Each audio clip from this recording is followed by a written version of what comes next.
now watching Best for View TV.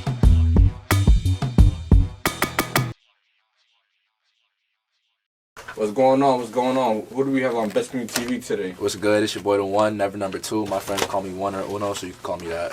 What's going on, bro?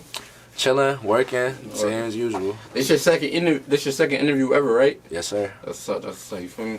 So this is your first time on my platform, so we're gonna give like a little brief description about who you are, where you from, just like for the people to know who you are, right? Who's Tha1? Where you from, my man? I'm from Genesee, off Genesee, West Side, 19th Ward, Rochester, New York. Newly 18-year-old R&B artist, trap soul artist, about to be the biggest R&B artist out of New York State. That's fine. You said you only 18? Yeah, just turned 18, That's March crazy. 2nd. Yo, we're at the crazy for 18-year-old, because a lot of times, bro, kids always, well, I'm not going to say kid because you're not a kid, you're on your way to be adult, but people always make excuses. They don't got no money, they always in high school, they can't shoot no videos, you always got, but you got mad, like, videos, mad songs, right? Mm-hmm. How do you go about, like, even, like, being a kid in high school? Because a lot of times people complain that music is an expensive game to be in. That was always the case for me. I didn't grow up, I grew up middle class, but I didn't grow up like, higher middle class. It was just like, good enough. But I really had to learn budgeting. There was a time where I really couldn't make music, so I had to find other endeavors. And that was when, I was doing YouTube for a little second before I started doing parties, just going everywhere that the rappers were at, getting them in the thumbnail. And then, when, even with music, I couldn't get videos out as constant as I wanted to, that's when we started throwing parties. Okay, that's fire. So, let's go to the beginning.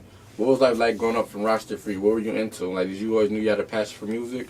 I always loved music because my older cousin, he's like my big brother, graduated 2 years early, full ride to Berkeley. He could play like the piano, sing, drums, all that. Mm-hmm. So I was always around music, but I never like got into music until like right when COVID was about to end for real. What do you think about COVID made you want to get into music? Like I said before, in my other interview, it was really coming to soda, and when Perko and all them was popping, and then, Wes had just graduated, that height of, like, Rochester clout and just seeing everything, you feel what I'm saying, just made me really, like, okay, there's no content for me to do YouTube-wise, but if I switch over to music, it's something I know I can get good at and really work on and have a passion for. Let's just try to switch over. All right, I'm going to come back to the whole making music thing. Mm-hmm. You live in a town called Rochester, New York, right? Of course. Why you feel like there's no content for you to make YouTube? Because everybody wants to be a YouTuber in Rochester, you feel me? But it's like, we don't see that many or you're not consistent. Why you feel like there's no content to be made? Y'all selfish. That's the best way to say it. Nobody. Who's selfish? Like who? Like the people? Yeah, in general. What ways? Nobody wants to see each other eat. It's all about money. It's all about like what can you do for me, but not in the barter sense, in just the literal materialistic sense. You feel what I'm saying? If you see somebody getting bigger, now someone gets jealous, someone's dissing somebody on Facebook, there's no real love. But isn't that the same thing going on in music though? That's probably going on more in music than it's going on with content creators.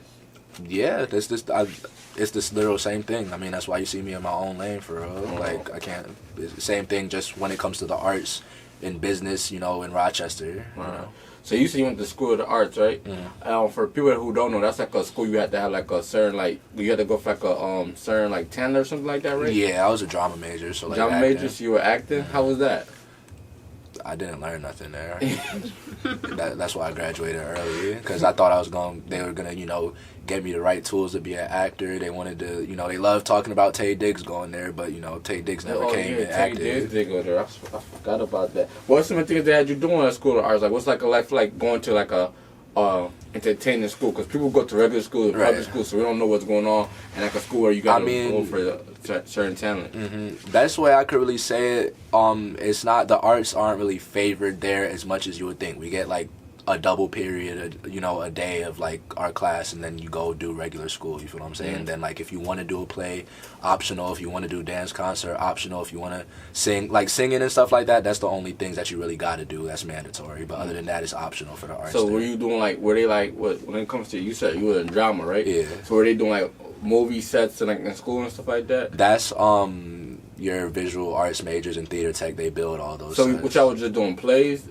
I didn't do plays after 7th grade. Like after COVID. So what, like, what's drama like? And like, yeah, you do plays, learn, history of the arts and stuff like that. You write your own scripts. Not that fire. I don't want to learn the history. I thought they had y'all really act. Nah, they do have us act, of course. Like, we do partner I'm saying like they had y'all doing like movies. They didn't have y'all doing like short movies and stuff. Yeah, we did all that, but that happens throughout the years, though. You feel what I'm saying? Like, certain years will be like 1 year's history the whole year, 1 year's actually doing the short movies, 1 year's plays. You feel what I'm saying? Like 1 year's just short comedy and stuff like that. Those stuff. Yeah. And you said like people like Lil Perko and Lil West graduating School of Arts kind of inspired you to do music, right? Thanks. So how'd you go about finding your sound? Because I want to see your music similar to either or.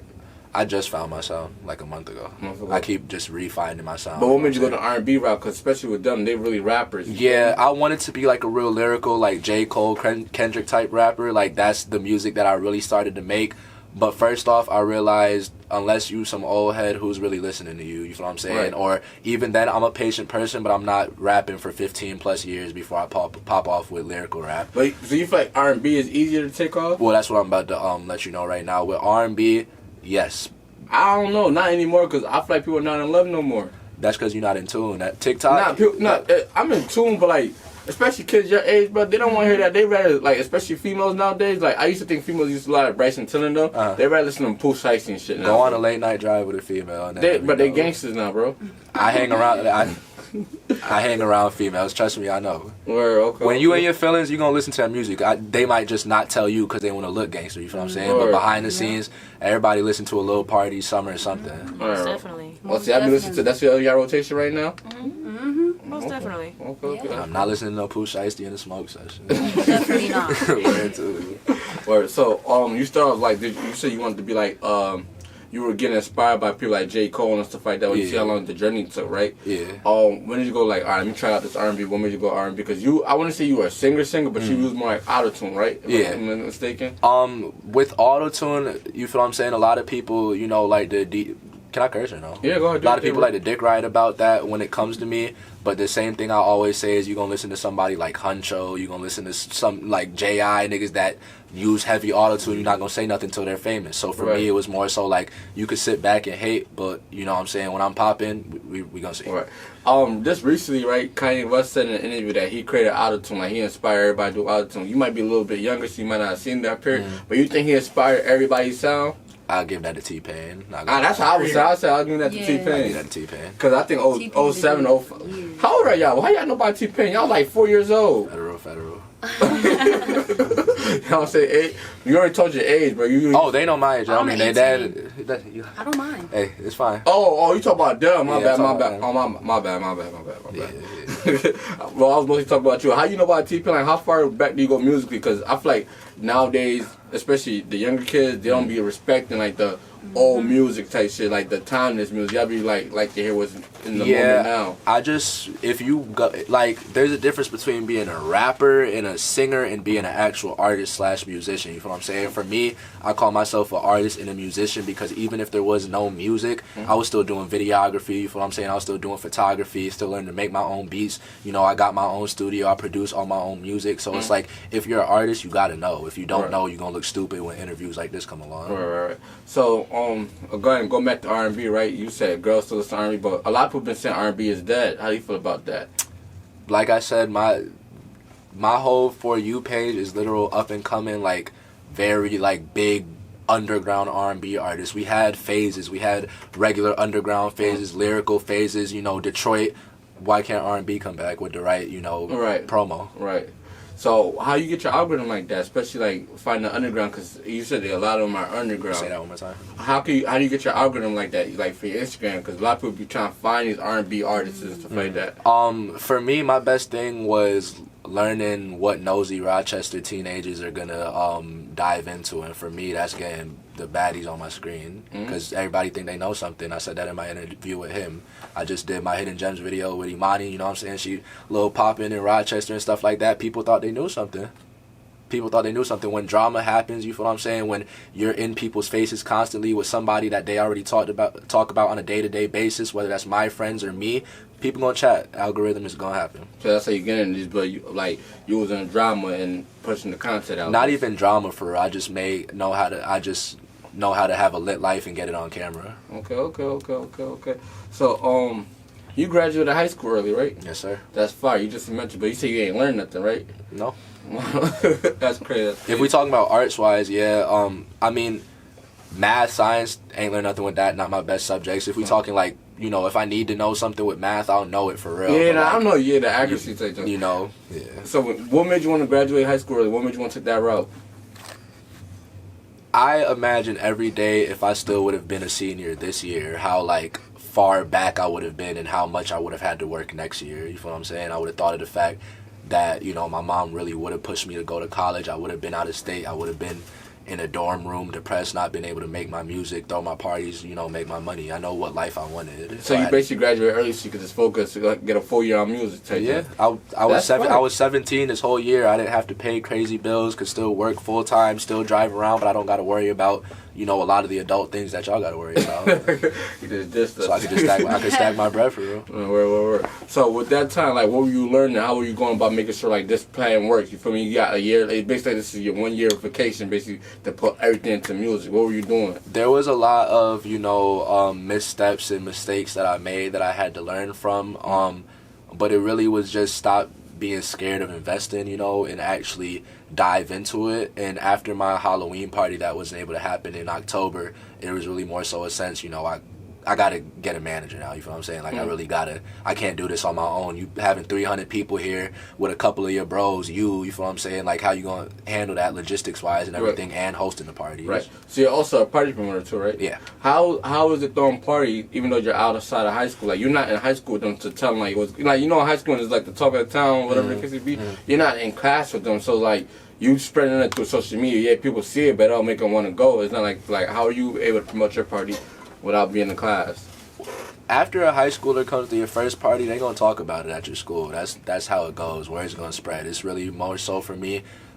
I'm not worried Rochester-wise. You feel what I'm saying? We've been doing parties straight for like 2 years now. So it's like if people don't know about my parties at this point, somebody gonna tell them. Like, that's just my confidence. They know. What's the craziest party you threw? My birthday actually. What happened? God, I did hear a crazy story. You said somebody threw up on you, like all types No, of that wasn't my birthday. That was something else. But on my birthday, actually, we could do the last two parties. The first pretty nasty party we threw, we had Smooth L come to town. 17, bringing a celebrity to town, safe, out of here. Who did that? Yeah, we went to. No, nobody did that at 17. And then my birthday, it was my birthday. We did double the amount we did with that one. 300 plus people. You feel what I'm saying? On a stage, you feel what I'm saying? We had Sage shooting a video, No Hands Friday, you feel me? Like, it was crazy. It was just a crazy experience. Right. And they were here for me. I sung one of my songs. They sung it word for word. That's never happened before. That was like my full circle moment right there for my R&B music. That's fire. That's fire. You mentioned Smooth L. What made you want to bring him to town? You put on New Apollos, they gonna know that. Yeah, but like ain't nobody, like, no disrespect to Smooth L, but nobody's really like thinking of Smooth L when you like, especially like like, cause it's 2024. You feel me? Like, it's like there's a lot of people that got hits. You feel me? But ain't nobody with a Smooth L. What made you want to reach out to Smooth L? What made you feel like it was gonna do great? Because I'm not someone that cares about mainstream. I know how to promote somebody to make them seem more important than they might be at the moment. You feel what I'm saying? So for Smooth, regardless, he has a kid right now. You feel what I'm saying? Very like a baby. So, you know, he taking his little break. But regardless, he still has hits that. No, we're not saying. No, I know that. So I'm saying, regardless, I loved his personal music. I knew a few of my female friends that loved the music. He wasn't somebody that's gonna be so like popping right now that he gonna try to like, you know, overtax, you know, be like, oh, I'm better than you. You feel what I'm saying? It was a good mutual connection. We had linked up in New York before all that. You feel what I'm saying? So. How was that party? Talk about how that went, bro. It's like bringing Smooth L. He performed at town. Legendary. That's something that I talked about. Like, yo, imagine we brought a celebrity to the town. You feel what I'm saying? It's like, I'm not gonna take all the credit for it. It was my manager. He, you know, pulled that through. You feel what I'm saying? It was actually a very funny coincidence, if you don't mind hearing it. So me and my boy Auntie had got a trip up to New York City, right? And this was like a month prior before we started talking about all that. Jay was like, yo, you trying to get Smooth? I was like, yeah. And I was like, I'm actually going to New York City. So him and T drove up same day. Drove up same day. Shot a music video up there. Went to the stew. Got a little bacon, egg, and cheese. It was a good day, you know. What were you going to New York City for? Like, you were just going just to go there? Nah. I'm crying.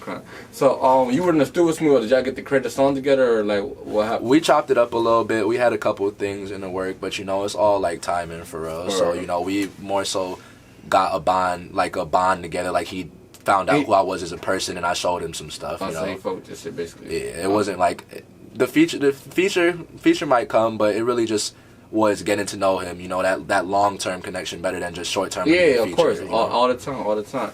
And you said your birthday party was another lit party, basically. Why was your birthday party like? I know it's your birthday and stuff like that, but what else? Why else did you have so much fun? When you know that your face could sell out something, that makes the party way different. Like when you know, like, you know, all humble, like just being fully humble, but you know, okay, these 300 people coming to my birthday, and I had 350 at my birthday. We had what, like 2 at Smooth. That's almost a double difference with my face on it. You feel what I'm saying? And then I wasn't even supposed to perform. Like I said, my manager, my peoples, they had a separate group chat, had me go out. When you see all those lights and people singing your song from your town, you feel what I'm saying? And people don't. Who supports R&B music at 16, 17, 15? Yeah, I'm saying, yeah. And when they singing that and they looking at you like, damn, like you ain't the regular dude no more. Like you really him. Make you feel a certain type of way. That's unexplainable. Fire. So what's the craziest thing you ever had at a party before? Elaborate on that. Like, what's something crazy that happened at a party? Like, bro, like, cause you've been throwing a lot of events, so you feel me? I know y'all see some crazy stuff. This high school when everybody just still finding stuff, people trying stuff, you know? What goes on? Why should we come to, well, not me, because I'm not in high school, but why should somebody in high school come to your party? I wouldn't even say high school, because like with the Smooth party, that was a 21 plus party. You know what I'm saying? So it's different. It's also, different. you're not putting yourself in their age. Nah, it's different levels. That you know, we expanding. We want to do teen, we want to do adult. It's really just safe parties for all. You feel what I'm saying? But you should come to my party because there'll be the craziest amount of people you've ever seen there, and nothing will pop off after. That's the best thing I could say. It's not a Rochester party. It's not a Rochester party, but it's in your city still. Right. How you feel about? I just seen recently like the cops been trying to shut down all parties, just like anything that got to do with black people parties, they try to shut down. Like, how you feel about that coming being at your party promoter yourself? If you don't got a rap sheet, I wouldn't be worried about it. Now, even people that rap without rap sheets, they doing it too, just because they feel like they just trying to like just end it all, like for some reason. That's moving smarter. With my Halloween party, the city shut it down 5 minutes before it happened because I was supposed to have 1,000 people in a 200 capacity party. Like that would have been the most legendary party in Rochester history right there. Right. But I'm not worried. The cops got to do what the cops got to do. That's their job. You know what I'm saying? I can't really say anything to it. But for me, just knowing how to move now, I can't be worried. You know, nothing's gonna happen. We're gonna move smart. We're not dropping the location unless you get a ticket. So. All right. So how does that feel like now that nowadays y'all can't drop location on events? So how does that feel as a party promoter? Because now that you got to send everybody an individual address, but does that make shit like hard working? Like, I mean, does that shit make shit harder? We don't got to send it individually. That's the great thing about technology. You use Eventbrite, you could just send it to everybody. Well, but what if like a cop buys or something like that? Like they hear about a party, like you just said, they hear it's gonna be 1,000 people and they shut it down. How's that as a party promoter perspective? I guess we'll see. You don't be worried about that? Nah, ain't nothing ever popped off at one of my parties. If the cop does come, what can they say? Nothing happened. But yeah. Do you feel like we got enough venues in the town? Because it seems like even like as I'm getting older and stuff like that, more and more venues are closing, so there's not a lot of places to do a lot of stuff. We don't. That's why we got a pretty nasty tour. You know what I'm saying? We got Rochester, Albany, Buffalo. If your city not working, go to another one. Oh yeah, I do have a pretty nasty tour going on right now. Talk about when you want to create that. Come on with that, bro. We took over Rochester. It's only so many Rochester parties that you can throw that the vibe is gonna be good. I'm trying to I'm trying to see something new. How you gonna promote it in Albany? Because you go into a bunch of people that might not know who you are. They don't know. They don't even care about just parties living in Rochester because it's a whole different city. Buffalo, same thing. They're not all in tune to what's going on. How you going about promoting these events? All I could say is I know people out there, and other than that, I really I'm a gatekeep, honestly. You know what I'm saying? When it comes to that promotion side, but I know people out there. Like I said, word of mouth is really the best thing. If you really want to know, go there. Go there. Talk to people. That's how you gonna get it. You feel what I'm saying? Right. And other than that, I mean, have a fan base on social media. It just works hand in hand. Right. That's definitely fire. That's highly fire. Another thing I see you into fashion. Like you done walk fashion shows and stuff like that. Talk about that. How's it feel to be like not just a rapper, but you're a party promoter? You do fashion. You feel me? Like, and nowadays I'm not a fan of like the stuff, but y'all be wearing big clothes and all this extra stuff. Like, talk about being a fashion person. It all ties into everything. Everything I've did is to tie back to my music. You feel what I'm saying? So you feel you got to do all this stuff for music nowadays? Now I'm not gonna say now I don't have to because I got 6,000 followers. We still got a ways to go. You feel what I'm saying? But once I cemented myself and people knew I was an artist, then I didn't have to be in everyone's faces. That's how I got popular. I was everywhere. Like anywhere that there was something happening, artist-wise, fashion-wise, anything-wise, I was there. You feel what I'm saying? I just had to cement myself, get around the right people, get people to know me. You feel what I'm saying? How did you like walking the runway though? I think you did who's Swankos, yeah, my guys. So shout out to Swankos. Yes, sir. It was fire. You know, my mom was there, got to see me walk on stage, and Smoothie, that's actually her old high school student. So it was like, you know, nice full circle moment right there. It felt good. I don't really care about everybody else. I was just happy my mom got to see me. Nowadays, I see like a lot of rappers going to Paris and stuff like that for fashion. So would you do something like that too? It's coming. All of that's coming. Fashion Week, Milan. You feel what I'm saying? Give me a year. Right. It's a viral picture of you at a party too, local. I wanted to talk about. They said you was slumped at the whole rave, bruh. What the fuck happened, bruh? Like, why would you slump? That picture went viral. If you know me, you know no matter how lit it is, I'm going to fall asleep. That's me. I work all the time, you feel what I'm saying? I just be tired, you feel me? I be over it for real. Did you miss the whole party? Because somebody told me you missed the whole party. Nah, I was in and out, but I was like in a daze, so I didn't even like get it for real. Like I woke up and I had like videos of bottle girls on me. I didn't even know what happened, so I was definitely not for sure. And you doing this at 17, right? Talk about how that is, like being 17, like one of the youngest people in the party, bro. I don't like to think about my age because it's not I'm 17 doing this. It's just I'm doing this. When you do that age thing, that's when everybody like to try to little boy you. You feel what I'm saying? And I know who I am. Definitely not gonna little boy me. No, that's a fact. So let's go back to the music, right? You dropped a project this year. What was the name of it? Lover's Contract. Lover's Contract. And in one of your songs, you said, I think it's called Come Closer. You said you tried to shoot your shot at your girlfriend's or ex-girlfriend's sister. Like, what the fuck is you doing? I was bored at work, and like me and my ex, like I don't count her as an ex. We dated for like a few months over COVID. I was young as hell. That's an ex. A few months. We didn't do nothing. I ain't kiss her. I ain't grab her. But I ain't do none of that. So I'm supposed to care. And I'm working, and she gonna be next to me every day. I'm definitely about to get me a little work, boo. What? You crazy, dude. So what made you go for like? So since she didn't give you the time of day, you just like fuck. I'm going for your sister, basically. No, she gave me the time of day. She was my girl at a point. But I'm saying you wasn't kissing nothing, so she basically was just like playing in your face. Nah, it was COVID. I was a little boy. I'm not biking in her house in the middle of the winter time. I don't know what I'm about to get. I was fine, you know, getting my little cute outfit photos and my I love yous on Snapchat and going about my day. That fed my soul enough at the moment. So what made you want to go for a sister though? Right after, you was like, damn, she ain't gonna give me the time of day. She was just bad. I don't got no ties, relations to her. That was 2-3 years ago. If I see her, I literally text her. I was like, yo, who is that? Send me that Instagram. People don't care. Morals is not a big thing. And she gave you a chance? Yeah, she gave me a chance, but she was weird. It didn't last. It was like 2 days. All looks just yeah, now she just get walked past. How's it being an R&B artist though, and dealing with females? You just see you had a lot of people singing songs. I feel like a lot of R&B is for females, right? What's a crazy fan moment? A crazy fan moment? Which one? I'm not gonna lie, I'm very oblivious. You feel what I'm saying when it comes to fan stuff, because you know everybody around me tell me I don't realize how big I'm getting. But my good friend Jovi that I be out with all the time. I remember we was at a basketball game, and like this it happens all the time, but this was like the first encounter, like from across the stands, packed out game, girl taking a picture like this of the both of us. You feel what I'm saying? Like on the phone, and it just. Constant thing now. So that's why I just really try to stay out of public view. And one thing else you said, I think it was in Girl Too, you said, I'm a brother to you, but I'm no quitter. How do you get the friend zone? Tell people how do you get the friend zone, bro? Because it seems like you got the friend zone on that song. If you, I don't know, like if you, I can't even say I don't know because I do know. Get them a small advice. No, I'm about to. You just got to give me a little second. Be different. That's the best thing I can say. But you said they in the friend zone by being different, so how do you get out the friend zone? They not being in the friend zone by being different. They being in the friend zone by being too nice with nothing to back it up.